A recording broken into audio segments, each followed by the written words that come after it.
Hey guys, welcome back. So we're doing an update video on our mushrooms, and so as you can see, we've got 3 blocks, 2 that's in the shotgun fruiting chamber and 1 over just sitting on a pot that are ready to harvest. And so they're actually probably a day past ready, or we could have harvested them earlier today, but we were waiting to be able to do the video to show you guys.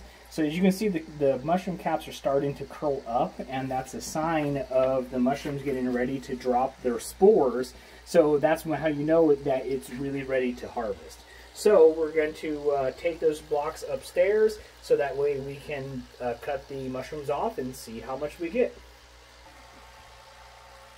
Yeah, so before we take them up to harvest them, I did want to make a couple comments. So these 2 blocks, they actually started pinning and growing while they were still upstairs.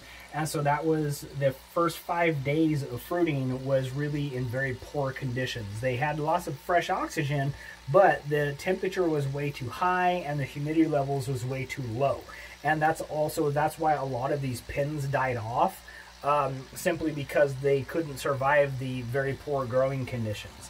So this one, on the other hand, was started a lot sooner. I think it only had like a day or 2 in the poor conditions, and you can see there's a lot more mushrooms on this block. We had a lot more of our pins that didn't die off. And so now what we've done is we're starting to dial in our conditions. We have our lighting that we're controlling manually. Where I'm coming in, I'm spraying the container and spraying the area to get the humidity up and try to maintain it up as possible.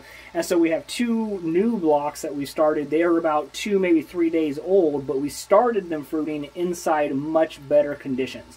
Now they're not ideal. I do eventually want to build an actual like fruiting chamber that has a constant humidity level, has constant fresh air getting pumped in, much more controlled environment than simply under the stairs. But I wanted to show you a quick glimpse of the difference between the amount of pins and how they're developing when you have better conditions versus poor conditions. As you remember, these ones, they came out, the stems were really long, the caps were really small, and that's when we upgraded the conditions, and then the caps grew much bigger.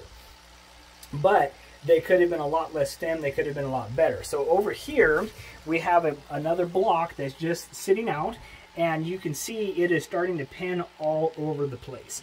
And those are ones where the stems are already much shorter, the caps are starting to develop a lot better, and so that's what they really should hopefully look like. And I have high hopes that we're going to get a really good yield of very well-grown quality mushrooms out of there as we're sitting here dialing in the conditions and a lot better control and better growing environment for them. So just wanted to give you a quick update on that, and then as those ones grow, we'll show you how that works and how those develop.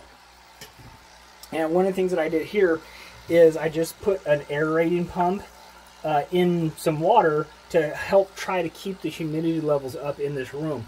We originally were having the door to this room closed, but what that was causing was our humidity levels would stay up really good, but then our fresh air levels were dropping. Our CO2 was getting too high, because oyster mushrooms especially, they don't like CO2 and they give off a lot of CO2. So they would use up all the oxygen, and with the door closed, they couldn't get enough fresh air, which will, part of the reason why all of our pins died off. So we leave the door open. So now, in an effort to try to keep the humidity up while keeping the fresh air levels up, that's one of the things that I did, was just to try to break the surface of the water so it can help keep those humidity levels a little bit higher. And I just sprayed a little, maybe about 10 minutes ago. And so you can see down here, I have a real basic humidity temperature gauge. And I just picked that up at Lowe's. It's about 10 bucks or so. And as you see, it's got currently 83% humidity, and it records the highest humidity we got up to was at 1.94%, and the lowest that it's gotten to is 66%. And then right below it is the temperature gauge. And like I said, you don't want your mushrooms to get much above 75 degrees is really kind of the threshold, and that's not ideal either. You do typically want it to be between about 65 to 70 degrees, closer to the mid 67-ish or so. So 70 degrees right now, 83 humidity, and that's not perfect, but it's a lot better than what it was sitting in the kitchen. All right, so what we're going to do now is just take these blocks upstairs because it's a little bit easier to work with, and we're going to harvest these mushrooms and then figure out what we're going to do with the blocks once we harvest them. How many blocks are you taking? Just that one? No, I'm gonna take all 3 that are ready to go, but I'm just gonna take one at a time because I only have 2 hands and I don't want to drop them and I need the hand to maneuver things. Right. So. Okay, let's go. Alright guys, so here we are in the kitchen, and so we're just going to harvest these. Now, there's no real wrong way to do this. I mean, I suppose if you just grabbed them and ripped them off, that might be the wrong way. But all I did is I'm just going to get a knife and just go towards the base, and I'm just going to cut off the mushroom just like that. And these little things here, they're not really, you know, useful. That's just a dead pin that didn't survive. So I'll set that off to the side and then move to the next one. And then move to the next one. And just repeat the process. Alright guys, so that's the harvest from the first block here. So now you might be asking, so what do you do with the block? Well, this one, since we only opened up the plastic on one side, the next thing we're going to do is cut the plastic off of the other side. We'll scrape this and then, you know, just like we do with that one, and then put it back down into the fruiting chamber, and we should get another growth of mushrooms coming out of this side. Hopefully even better because we have our growing conditions much better controlled than when we originally put this block down there.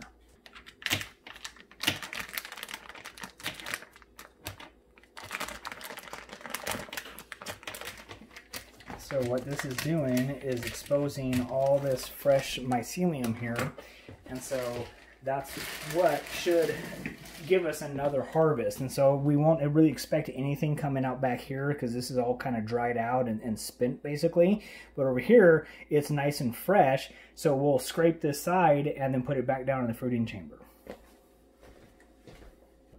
So the way that I do this is I just use a fork, and quite literally I'm just going to drag the fork across, and of course I get a bent fork.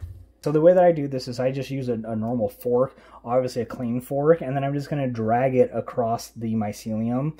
And as you can see, it's starting to make little lines along there. So we don't layer the cakes. I know I had one friend ask me if they was layered, and I said no. It just looks that way because when we drag the fork across it to cause these lines, it makes it look like it's layered. And so if you're wondering why you do this, it's because these lines encourage the mushrooms to start actually growing mushrooms. So in nature, the mycelium would all be contained within the wood that it's growing on, and then when it's time to start fruiting, it starts reaching out looking for gaps or cracks in the wood. Once it hits that oxygen, that's when it knows it's time to start fruiting. So these effectively replicate the cracks in the wood. So the more cracks in the wood, the more mushrooms it encourages to grow. All right. So that is going to be good. And like I said, I'm just kind of breaking up some of the areas. And now we're going to put this back into the fruiting chamber, and then I'm going to squirt it about 4 or 5 times with the water bottle just to help get the moisture level up and get it to where that has lots of moisture for the mushrooms to start growing on. Okay, so here's the next block, and this block, unlike the first one, we actually cut all of the plastic off, and we were hoping to have a whole thing just covered in mushrooms, which as you can see from all these dead pins, it was working, but like I said, we'd started it up here, and the conditions were very poor, so a lot of the pins died off. So this one is a little broken because it grew in between the grate of the rack that it was sitting on. So did this one. So when I was picking the block off, it just broke them off. So, but yeah, not a big deal. So I'm going to pull this little dirty piece off here. So before I harvest this, I'm just curious. I'm kind of keeping track of how much weight-wise we're getting per block. So before I harvest this, I'm going to weigh the first one just to get an idea of how much it was.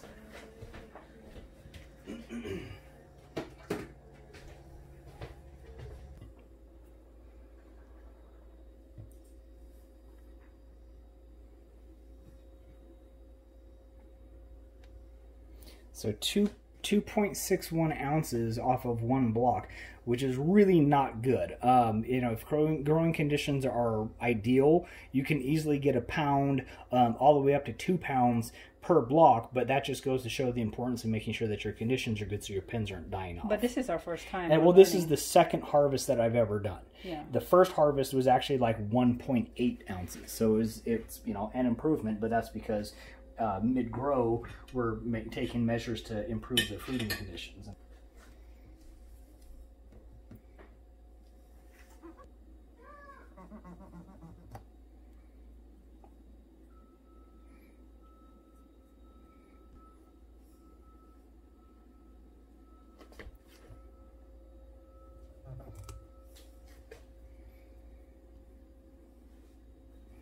A lot better. So 3.2 ounces, that's an improvement.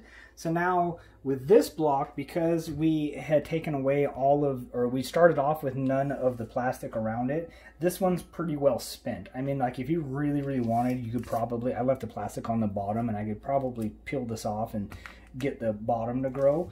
But what I'm gonna do is I'm testing a theory, because I feel that if the mycelium has spread throughout the entire block, what would prevent you from being able to shave the block off and let the mycelium recolonize it again and then repeat the process? If it's already got a solid foothold in there, I can't see why that wouldn't work. So I don't know. I mean, I know professional mushroom growers don't do that. They throw the block out. A lot of gardeners, you can put this in, it's called a spent mushroom block. So a lot of gardeners will take this and they'll just throw it directly into their compost or into their garden beds, and the mushrooms don't grow, but it provides a lot of nutrients for the plants that are in the garden. So I figure it's not going to hurt me any to kind of test things out and experiment on stuff, and I like that anyway, so that's what I'm going to end up doing, and if it works, we'll let you know. If it doesn't, we'll let you know.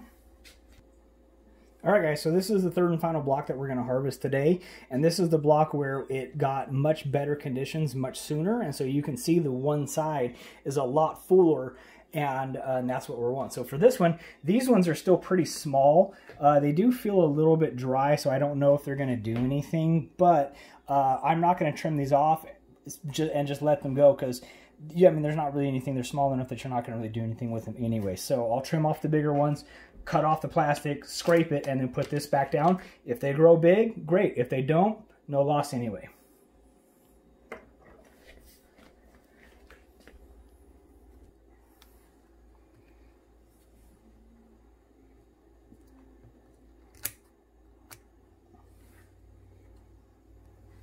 And they look soft and delicious. They look tender, doesn't it? Yeah. Oh, your kid's gonna love it. Oh yeah. We are mushroom eaters at this house, you guys. We love any type of mushrooms that we can get our hands on. The edible ones, of course. Yeah. Yeah, well, you know, all mushrooms are edible, but some of them only once. Yeah, so keep that in mind, you guys. You can't just go out and eat mushrooms.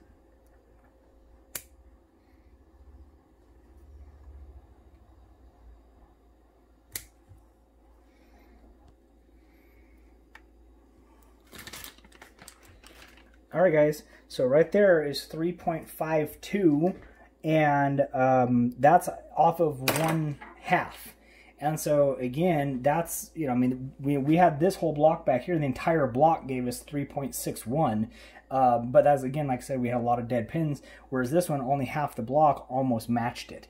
And that's so in theory, if we had taken the whole thing out, we would have gotten at least you know, 7 ounces, if not 8 ounces, so about half a pound. So we're getting there, and like I said, it's all about your growing conditions. So all in all, off of three growing blocks here. Just wait it. All right, guys, so that is off of 3 fruiting blocks, which isn't great. It's just 9.31 ounces, so that's there's 16 ounces in a pound, so that's just over a half a pound of mushrooms right there.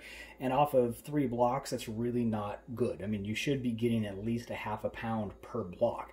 But since this is the second, third, and fourth fruiting blocks we've ever done, I'm happy with it. They look good, they feel tender, they smell fresh, so we're happy with it. And like I said, as we progress and we get all of our growing conditions dialed in, it should do nothing but get better and better and better, as it has been consistently getting better for each block.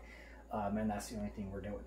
Okay, so as I said, you saw the 2 blocks that we got going. We'll check in a couple days because it's not going to take long. They grow really fast once they start growing, and we'll show you how these ones are doing that we put back in, and we'll do a follow-up on the ones that we already showed you that are pinning all over the place, and we'll go from there. And we're in the process of making a video of how we got our grain spawn and how we create the bags and so on and so forth. So keep an eye out for those too, for anybody who's interested in doing some type of a small operation just because they love mushrooms too. Yeah. All right. So we'll see you guys in the next video. As always, thank you for your support.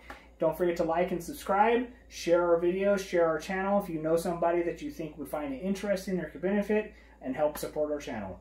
All right, guys. See you in the next video. Bye. Thank you.